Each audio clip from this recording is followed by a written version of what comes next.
Good morning, students. Today we are going to revise the question answer of chapter number 15, some natural phenomena. So we will revise the question answer of chapter number 15 in this video. So let us start the revision of question answer of this chapter.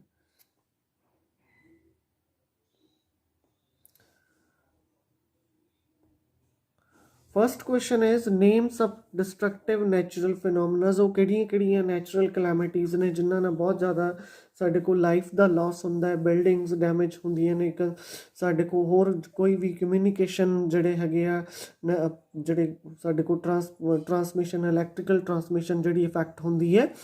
So they are earthquakes, lightning, cyclone, tsunamis. These are the destructive natural phenomena which create a huge a maximum amount of damage, especially loss of life. Second question, why does a plastic comb rubbed with dry hair attract tiny pieces of paper? ਉਹ ਕਹਿੰਦਾ ਜਦੋਂ ਅਸੀਂ plastic ਦੇ comb ਨੂੰ rub ਕਰਦੇ ਆ dry hairs ਦੇ ਨਾਲ, ਉਹ ਕਿਉਂ attract ਕਰਦਾ pieces of paper ਨੂੰ? So actually comb gets electrically charged due to rubbing, due to friction ਸਾਡੇ ਕੋਲ charge ਹੋ ਜਾਂਦਾ ਹੈ, therefore it attracts tiny pieces of paper which are neutral as charged body can attract an uncharged body. So ਕਿਉਂਕਿ ਸਾਡੇ ਕੋਲੇ comb ਦੇ ਉੱਪਰ ਇੱਕ ਇਲੈਕਟ੍ਰਿਕ ਚਾਰਜ ਜਿਹੜਾ ਡਿਵੈਲਪ ਹੋ ਜਾਂਦਾ ਡਿਊ ਟੂ ਫ੍ਰੈਕਸ਼ਨ, ਸੋ ਉਹ ਜਿਹੜੇ ਹੈਗੇ ਆ ਸਟੈਟਿਕ ਚਾਰਜ ਇੱਕ ਤਰ੍ਹਾਂ ਦਾ ਡਿਵੈਲਪ ਹੋ ਗਿਆ, ਉਹ ਇੱਕ ਚਾਰਜਡ ਬੋਡੀ ਜਿਹੜੀ ਹੈਗੀ ਆ ਅਨਚਾਰਜਡ ਬੋਡੀ ਨੂੰ ਆਪਣੇ ਵੱਲ ਨੂੰ ਅਟਰੈਕਟ ਕਰਦੀ ਹੈ। So next question is mention 3 ways by which a body can be charged. ਉਹ ਕਿਹੜੇ ਮੈਥਡਸ ਨੇ, 3 ਮੈਥਡਸ ਦੱਸੋ ਜਿਨ੍ਹਾਂ ਨਾਲ ਬੋਡੀ ਹੈ ਜਿਹੜੀ ਉਹ ਚਾਰਜ ਹੋ ਸਕਦੀ ਹੈ। ਸੋ there are 3 methods: charging by rubbing, by conduction, by induction. By rubbing means ਇੱਕ ਜਿਵੇਂ ਪਹਿਲਾਂ ਉੱਪਰ ਸੈਕੰਡ ਕੁਐਸਚਨ ਅਸੀਂ ਕੀਤਾ plastic comb with dry hair or also use scale rubbed with the dry hair that also attract the tiny pieces of paper. So by rubbing, by conductivity, by induction, ਜੇ ਇੱਕ ਦੇ ਉੱਪਰ ਸਾਡੇ ਕੋਲ charge develop ਆ ਤਾਂ ਉਹ ਦੂਸਰੇ ਤੇ ਵੀ ਇੰਡਿਊਸ ਕਰ ਸਕਦਾ, ਪੈਦਾ ਕਰ ਸਕਦਾ। Next question, explain earthing. Earthing phenomena ਕੀ ਹੈ? It is a process of transferring of charge from a charged object to the earth is called earthing. ਸਾਡੇ ਕੋਲ ਇੱਕ ਟਰਾਂਸਫਰ ਹੈ ਚਾਰਜ ਦਾ ਇੱਕ ਚਾਰਜਡ ਆਬਜੈਕਟ ਤੋਂ ਅਰਥ ਨੂੰ ਜਿਹੜਾ ਹੈਗਾ ਚਾਰਜ ਜਿਹੜਾ ਟਰਾਂਸਫਰ ਹੁੰਦਾ ਹੈ, ਉਸ ਪ੍ਰੋਸੈਸ ਨੂੰ ਅਸੀਂ ਅਰਥਨਿੰਗ ਬੋਲਦੇ ਹਾਂ। So where it is used this application, most of the electrical appliances and mains of the houses are connected to earth. ਅਸੀਂ ਦੇਖਦੇ ਹਾਂ ਸਾਡੇ ਕੋਲ ਟਰਾਂਸਫਾਰਮਰਸ ਲੱਗੇ ਹੁੰਦੇ ਨੇ, ਉਹਦੇ ਨਾਲ 2 ਸਾਡੇ ਕੋਲ ਵਾਇਰਸ ਜਿਹੜੀਆਂ ਨੇ ਅਰਥ ਦੇ ਅਰਥਿੰਗ ਕੀਤੀ ਹੁੰਦੀ ਹੈ ਤਾਂ ਕਿ ਜਿਹੜੀ ਐਕਸਟਰਾ ਜਿਹੜਾ ਚਾਰਜ ਹੈ ਸਾਡੇ ਕੋਲੇ ਉਹ ਜਿਹੜਾ ਹੈਗਾ ਅਰਥ ਨੂੰ ਚਲੇ ਜਾਵੇ ਤਾਂ ਕਿ ਅਸੀਂ ਕਿਸੇ ਵੀ ਡੈਮੇਜ ਤੋਂ ਜਾਂ ਸ਼ੌਕ ਤੋਂ ਬਚ ਸਕੀਏ। ਸੋ ਮੇਨਸ ਜਿਹੜੀਆਂ ਮੇਨ ਸਵਿੱਚ ਨੇ ਹਾਊਸਿਸ ਦੀਆਂ ਉਹ ਵੀ ਉਹਨਾਂ ਦੇ ਨਾਲ ਵੀ ਇੱਕ ਅਰਥ ਵਾਇਰ ਹੁੰਦੀ ਹੈ। ਸੋ ਉਹਦੇ ਕਰਕੇ ਸਾਡੇ ਕੋਲ ਉਹ ਜਿਹੜੀ ਅਰਥ ਵਾਇਰ ਹੈ ਉਹ ਸਾਨੂੰ ਪ੍ਰੋਟੈਕਟ ਕਰਦੀ ਹੈ ਕਿਸੇ ਵੀ ਇਲੈਕਟ੍ਰਿਕ ਸ਼ੌਕ ਤੋਂ। Clear? So it is a main function for earthing. Next question is what are tectonic plates? Tectonic plates ਕੀ ਹੈ? The earth lithosphere is fragmented into pieces. ਜਿਹੜਾ ਅਰਥ ਦਾ ਲਿਥੋਸਫੀਅਰ ਆ ਉਹ ਛੋਟੇ ਪਾਰਟਸ ਦੇ ਵਿੱਚ ਜਿਹੜਾ ਹੈਗਾ ਡਿਵਾਈਡ ਹੋਇਆ। Each fragment is called a plate or tectonic plate. ਹਰੇਕ ਜਿਹੜਾ ਫ੍ਰੈਗਮੈਂਟ ਇੱਕ ਪਾਰਟ ਹੈ ਉਹ ਇੱਕ ਪਲੇਟ ਜਾਂ ਟੈਕਟੋਨਿਕ ਪਲੇਟ ਦੇ ਤੌਰ ਤੇ ਐਕਟ ਕਰਦਾ। ਸੋ these plates are in continuous motion. ਸੋ ਇਹ ਜਿਹੜੀਆਂ ਪਲੇਟਸ ਨੇ ਕੰਟੀਨਿਊਸਲੀ ਮੂਵ ਕਰਦੀਆਂ ਨੇ, ਦੈਟ ਦੇਰ ਫਲੋਟ ਓਵਰ ਹੌਟ ਮੈਗਮਾ ਦੇ ਓਵਰ ਮੂਵ ਕਰਦੀਆਂ ਨੇ, ਕਿਉਂਕਿ ਜਦੋਂ ਇਹ ਪਲੇਟਸ ਮੂਵ ਕਰਦੀਆਂ ਆਪਸ 'ਚ ਇੱਕ ਦੂਜੇ ਨਾਲ ਕੋਲਾਈਡ ਕਰਦੀਆਂ ਨੇ ਉਸ ਟਾਈਮ 'ਤੇ ਜਿਹੜਾ ਸਾਡੇ ਕੋਲ ਅਰਥਕੁਏਕ ਆਉਂਦਾ। Next question is write the uses of an electroscope. Electroscope ਦੇ ਕੀ ਯੂਜ਼ਸ ਨੇ ਸਾਡੇ ਕੋਲ? So to detect and measure the charge on a body. So ਇਹ ਸਾਡੇ ਕੋਲ ਡਿਟੈਕਟ ਕਰਦਾ ਅਤੇ ਮੇਜਰ ਕਰਦਾ ਕਿ ਚਾਰਜ ਸਾਡੇ ਕੋਲ ਬੋਡੀ 'ਤੇ ਪ੍ਰੈਜ਼ੈਂਟ ਹੈ ਜਾਂ ਨਹੀਂ ਹੈ। It is also to determine the nature of charge on a body, ਕਿ ਉਹ ਪੋਜ਼ੀਟਿਵਲੀ ਚਾਰਜਡ ਹੈ ਜਾਂ ਨੈਗੇਟਿਵਲੀ ਚਾਰਜਡ ਹੈ। ਨੇਚਰ ਵੀ ਫਾਈਂਡ ਆਊਟ ਕਰਦਾ ਚਾਰਜ ਦੀ। ਸੋ ਇੱਕ ਤਾਂ ਡਿਟੈਕਸ਼ਨ ਲਈ ਯੂਜ਼ ਕਰਦਾ ਕਿ ਚਾਰਜ ਹੈ ਜਾਂ ਨਹੀਂ ਹੈ, ਕਿੰਨਾ ਚਾਰਜ ਹੈ ਸਾਡੇ ਕੋਲ ਦੀ ਮੇਜਰਮੈਂਟ ਕਰਦਾ ਬੋਡੀ 'ਤੇ, ਅਤੇ to determine the nature of the charge on a body, ਕਿ ਕਿਸ ਤਰ੍ਹਾਂ ਦਾ ਨੇਚਰ ਹੈ ਸਾਡੇ ਕੋਲ, ਪੋਜ਼ੀਟਿਵਲੀ ਹੈ ਜਾਂ ਨੈਗੇਟਿਵਲੀ। ਉਹ ਕਹਿੰਦਾ next question, why A charged body loses its charges if we touch it with our hand.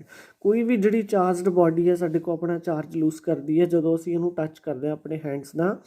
So a charged body loses its charge if we touch it with our hand because the charge get transferred from our body to earth. ਕਿਉਂਕਿ ਅਸੀਂ ਅਰਥ ਦੇ ਉੱਤੇ ਖੜੇ ਹਾਂ ਜਿਹਦੇ ਕਰਕੇ ਉਹ ਚਾਰਜਡ ਬੋਡੀ ਚਾਰਜ ਲੂਜ਼ ਕਰਦੀ ਹੈ ਸਾਡੀ ਬੋਡੀ ਦੇ through, because we are also conductor, ਉਹਦੇ ਥਰੂ ਸਾਡੇ ਕੋਲ ਅਰਥ ਦੇ ਵਿੱਚ ਚਲੇ ਜਾਂਦਾ ਹੈ.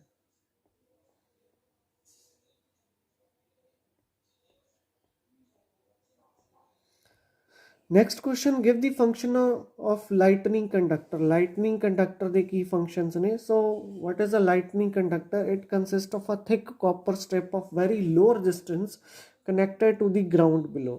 So ਇੱਕ ਬਹੁਤ ਸਾਡੇ ਕੋਲ thick copper strip ਹੈ ਜਿਹੜੀ low resistance ਹੁੰਦੀ ਹੈ, ਮੀਨਸ ਉਹਦੇ 'ਚ ਈਜ਼ਲੀ ਜਿਹੜਾ ਚਾਰਜ ਹੈ ਉਹ ਪਾਸ ਆਊਟ ਕਰ ਸਕਦਾ ਅਤੇ ਸਾਡੇ ਕੋਲ ਗਰਾਊਂਡ ਦੇ ਵਿੱਚ ਕਨੈਕਟਡ ਹੁੰਦੀ ਹੈ. So a good connection to ground is essential. ਇੱਕ ਪ੍ਰੋਪਰ ਸਾਡੇ ਕੋਲ ਜਿਹੜਾ ਕਨੈਕਸ਼ਨ ਹੋਣਾ ਚਾਹੀਦਾ ਗਰਾਊਂਡ ਦੇ ਨਾਲ, and is made by burying a large metal plate deep in damp earth. So ਤੁਸੀਂ ਦੇਖਦੇ ਹੋ ਕਿ ਟਰਾਂਸਫਾਰਮਰ ਨਾਲ ਇੱਕ ਵਾਇਰ ਆ ਰਹੀ ਹੈ, ਉਹਦੇ ਨਾਲ ਥੱਲੇ ਇੱਕ ਰੋਡ ਲੱਗੀ ਹੁੰਦੀ ਹੈ, ਉਹਦੇ ਥੱਲੇ ਇੱਕ ਪਲੇਟ ਸਾਡੇ ਕੋਲ ਲਾਰਜ ਮੈਟਲ ਪਲੇਟ ਆ ਜਿਹੜੀ ਉਹ ਡੰਪ ਕੀਤੀ ਜਾਂਦੀ ਹੈ ਅਰਥ ਦੇ ਵਿੱਚ ਸਾਡੇ ਕੋਲ.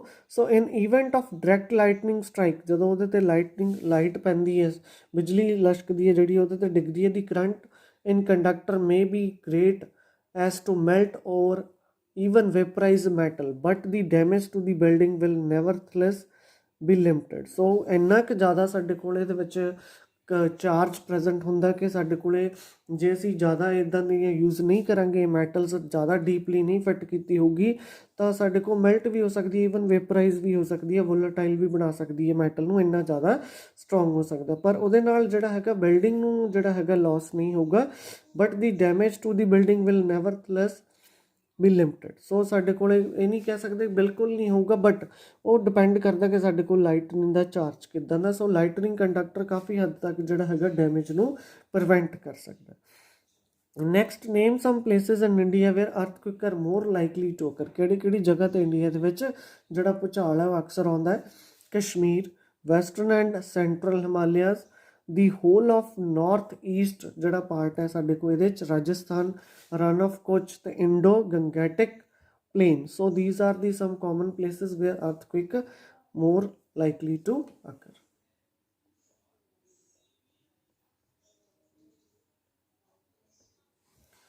Next question, what are the causes of tremors on the earth? So tremors ਕਿਉਂ ਸਾਡੇ ਕੋਲੇ ਹੁੰਦੇ ਨੇ ਅਰਥ ਦੇ ਉੱਪਰ?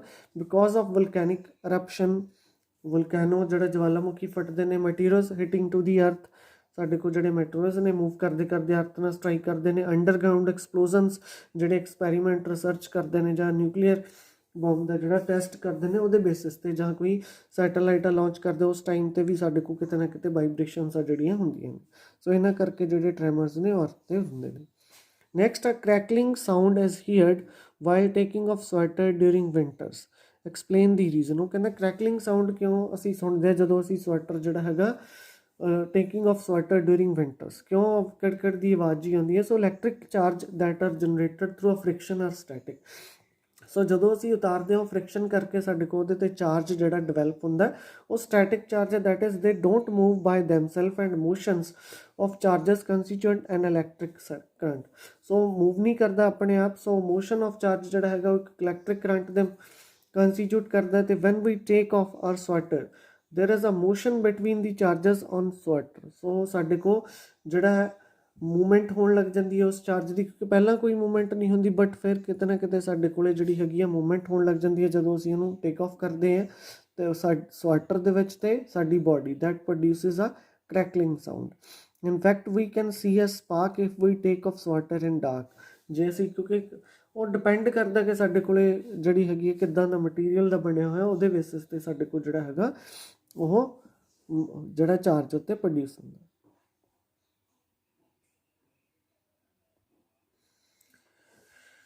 Next question, in which direction does ਦੀ ਸ਼ੌਕ ਵੇਵਸ ਪ੍ਰੋਡਿਊਸਡ ਬਾਈ ਐਨ ਅਰਥਕੁਇਕਸ ਟਰੈਵਲਸ. ਸੋ ਕਿਹੜੀ ਸਾਈਡ ਨੂੰ ਸਾਡੇ ਕੋਲ ਜਿਹੜੀਆਂ ਸ਼ੌਕ ਵੇਵਸ ਨੇ ਪ੍ਰੋਡਿਊਸ ਕੀਤੀਆਂ ਜਿਹੜੀਆਂ ਅਰਥਕੁਇਕ ਦੀਆਂ ਟਰੈਵਲ ਕਰਦੀਆਂ ਨੇ? So both on the surface and inside the earth, ਦੋਨੋਂ ਸਾਡੇ ਕੋਲ ਸਰਫੇਸ 'ਤੇ ਵੀ ਅਤੇ ਅਰਥ ਦੇ ਇਨਸਾਈਡ ਵੀ. Who discovered the static electricity or lightning in clouds and when? ਕਿਹਨੇ ਸਾਡੇ ਕੋਲ static electricity ਜਾਂ lightning ਹੈ ਜਿਹੜੀ clouds ਦੇ ਵਿੱਚ ਡਿਸਕਵਰ ਕੀਤੀ ਸੀ ਤੇ ਕਦੋਂ? ਬੈਂਜਾਮਿਨ ਫਰੈਂਕਲਿਨ ਇਨ 1752 ਦੇ ਵਿੱਚ ਇਹਨੇ ਡਿਸਕਵਰ ਕੀਤੀ ਸੀ ਲਾਈਟਨਿੰਗ ਵੀ ਤੇ ਸਾਡੇ ਕੋਲ static electricity. What do you mean by electric discharge? How does it occurs? Electric discharge ਕੀ ਹੈ, ਕਿਵੇਂ ਹੁੰਦਾ ਇਹ? So when the negative and positive charges meet, streaks of bright light. So positive ਤੇ negative charge ਜਦੋਂ meet ਕਰਦੇ ਆ, ਜਿਹੜੀਆਂ streaks ਨੇ bright light ਦੀਆਂ ਉਹ ਸਾਡੇ ਕੋਲ meet ਕਰਦੀਆਂ ਨੇ, produce ਹੁੰਦੀਆਂ ਨੇ. So sound are produce ਹੁੰਦੀ ਹੈ. So this process is called electrical discharge. So for example, electric discharge occurring between two or more clouds or between cloud and अर्थ. सो इस करके साडे को इलैक्ट्रिक डिस्चार्ज किते ना किते क्रिएट होंदा. स्ट्रीक्स बनदियां ने ब्राइट लाइट्स दी ते साउंड प्रोड्यूस हुंदी.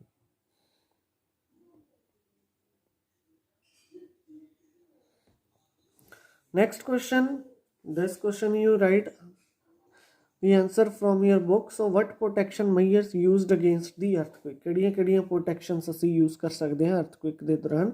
So we cannot predict earthquake, however it is not possible to follow certain precautions. It is possible to follow ਕਿ ਆਹ precautions ਅਸੀਂ follow ਕਰਕੇ minimize ਕਰ ਸਕਦੇ ਹਾਂ ਡੈਮੇਜ ਨੂੰ. ਕਿਹੜੀਆਂ? So building should be protected against earthquake. ਪਹਿਲਾਂ ਹੀ ਇੱਦਾਂ ਦੀਆਂ ਬਿਲਡਿੰਗਸ ਜਿਹੜੀਆਂ ਫਾਰਮ ਕਰੋ ਜਿਹੜੀਆਂ ਮੇਨਲੀ ਡੇਂਜਰਸ ਜ਼ੋਨਸ ਦੇ ਵਿੱਚ ਆ, ਉਹਨਾਂ ਦੇ ਵਿੱਚ ਮਡ ਜਾਂ ਟਿੰਬਰ ਜਿਹੜਾ ਹੈਗਾ ਸਾਡੇ ਕੋਲੇ ਰਾਦਰ ਦੈਨ ਕੰਕਰੀਟ ਆ ਜਿਹੜਾ ਉਸ ਹਿਸਾਬ ਨਾਲ ਬਣਾਉਣੇ ਚਾਹੀਦੇ ਆ. ਪਿਲਰਸ ਵਗੈਰਾ ਅੱਜ ਕੱਲ੍ਹ ਲੋਕ ਯੂਜ਼ ਕਰਦੇ ਨੇ ਕਾਮਨਲੀ, ਸਾਡੇ ਕੋਲ ਸਰੀਏ ਵਗੈਰਾ ਹਰੇਕ ਕਾਰਨਰ 'ਤੇ ਫਿੱਟ ਕੀਤੇ ਜਾਂਦੇ ਨੇ. So roof should be made of light material. ਜਿੱਥੇ ਜ਼ਿਆਦਾ ਚਾਂਸਿਸ ਨੇ ਉੱਥੇ ਜਿਹੜੀਆਂ ਘਰ ਨੇ ਉਹ ਜਿਹੜੀਆਂ ਛੱਤਾਂ ਨੇ ਉਹਨਾਂ ਦੀਆਂ ਲਾਈਟ ਮਟੀਰੀਅਲਸ ਦੀਆਂ ਹੋਣੀਆਂ ਚਾਹੀਦੀਆਂ ਤਾਂ ਕਿ ਘੱਟ ਤੋਂ ਘੱਟ ਡੈਮੇਜ ਹੋ ਸਕੇ. Cupboards and shelf should be force to the walls and so they they don't fall. So cupboards and ਜਿਹੜੇ ਸੈਲਫਸ ਨੇ ਸਾਡੇ ਕੋਲ ਫੋਰਸਫੁਲੀ ਸਾਡੇ ਕੋਲ ਵਾਲਸ ਦੇ ਨਾਲ ਅਟੈਚ ਹੋਣੀਆਂ ਚਾਹੀਦੀਆਂ ਤਾਂ ਕਿ ਉਹ ਡਿੱਗਣ ਨਾ during earthquake. So there should be a proper fire fighting arrangement in the house. ਸੋ ਸਾਡੇ ਕੋਲ ਫਾਇਰ ਐਕਸਟਿੰਗੁਇਸ਼ਰ ਜਿਹੜੇ ਹੈਗੇ ਲੱਗੇ ਹੋਣੇ ਚਾਹੀਦੇ ਆ ਘਰਾਂ 'ਚ, ਕਿਉਂਕਿ ਕੋਈ ਵੀ ਮਿਸ ਹੈਪਨਿੰਗ ਹੋ ਸਕਦੀ ਹੈ. So in the event of an earthquake, one should take shelter under a table away from the tall or heavy objects. So earthquake ਦੇ ਦੌਰਾਨ ਤੁਹਾਡੇ ਕੋਲ ਜੇ ਕੋਈ ਟੇਬਲ ਵਗੈਰਾ ਅਵੇਲੇਬਲ ਹੈ ਤਾਂ ਉਹਦੇ ਥੱਲੇ ਚਲੇ ਜਾਓ ਤੇ ਉੱਚੀਆਂ ਤੇ ਜਿਹੜੀਆਂ ਹੈਵੀ ਆਬਜੈਕਟਸ ਨੇ ਉਹਨਾਂ ਤੋਂ ਦੂਰ ਜਾਓ. If you are outside when the earthquake occurs, ਜੇ ਬਾਹਰ ਹੋ ਤੁਸੀਂ ਤਾਂ ਬਿਲਡਿੰਗਸ ਤੋਂ ਦੂਰ ਜਾਓ, ਟਰੀਜ਼ ਤੋਂ ਜਾਂ ਪਾਵਰ ਲਾਈਨਸ ਤੋਂ, ਅਤੇ ਆਪਣੇ ਆਪ ਨੂੰ ਜਿਹੜਾ ਹੈਗਾ ਗਰਾਊਂਡ 'ਤੇ ਡਰੋਪ ਕਰ ਲਓ, ਲੰਮੇ ਪੈ ਜਾਓ, ਜਿਹਦੇ ਨਾਲ ਕਾਫੀ ਹੱਦ ਤੱਕ ਤੁਹਾਡੀ ਪ੍ਰੋਟੈਕਸ਼ਨ ਹੋ ਜੂਗੀ. ਪਰ ਇਹਨਾਂ ਬਿਲਡਿੰਗਸ ਤੋਂ, ਟਰੀਜ਼ ਤੋਂ, ਪਾਵਰ ਲਾਈਨਸ ਤੋਂ ਦੂਰ ਹੋ ਕੇ, ਜਿੱਥੇ ਖਾਲੀ ਸਾਡੇ ਕੋਲ ਵੇਕੈਂਟ ਸਪੇਸ ਤੁਹਾਡੇ ਕੋਲ ਅਵੇਲੇਬਲ ਹੈ, ਗਰਾਊਂਡ ਕਹਿ ਲਓ. Next question, how can we stay safe from lightning? Lightning ਤੋਂ ਅਸੀਂ ਸੇਫ ਕਿਵੇਂ ਰਹਿ ਸਕਦੇ ਹਾਂ ਆਪਣੇ ਆਪ ਨੂੰ? So protection from lightning. So lightning ਇੱਕ ਨੈਚੁਰਲ ਫਿਨੋਮੀਨਾ ਨੂੰ ਸਟਾਪ ਨਹੀਂ ਕਰ ਸਕਦੇ ਬਟ ਮਿਨੀਮਾਈਜ਼ ਕਰ ਸਕਦੇ ਡੈਮੇਜ ਨੂੰ, ਲਾਈਕ ਅਰਥਕੁਇਕ. ਸੋ ਜਦੋਂ ਥੰਡਰ ਸਟੋਰਮ ਸਾਡੇ ਕੋਲ ਬੱਦਲ ਗਰਜਦੇ ਨੇ, don't move in open space 'ਚ ਨਾ ਜਾਓ. ਜੇ ਓਪਨ ਵਹੀਕਲ 'ਚ ਨਾ ਜਾਓ. You should rush to a shelter or be inside a building. ਜਾਂ ਤਾਂ ਛੱਤ ਹੋਵੇ ਤੁਹਾਡੇ ਕੋਲ ਜਾਂ ਤੁਸੀਂ ਬਿਲਡਿੰਗ ਦੇ ਅੰਦਰ ਹੀ ਰਹੋ. ਜੇ ਤੁਸੀਂ ਵਹੀਕਲ 'ਚੋਂ ਤਾਂ ਡੋਰਸ ਅਤੇ ਵਿੰਡੋਜ਼ ਉਹਦੀਆਂ ਕੀ ਕਰ ਲਓ, ਕਲੋਜ਼ ਕਰ ਲਓ. ਅਤੇ ਕਿਸੇ ਟਰੀ ਦੇ ਅੰਡਰ ਸ਼ੈਲਟਰ ਨਾ ਲਓ.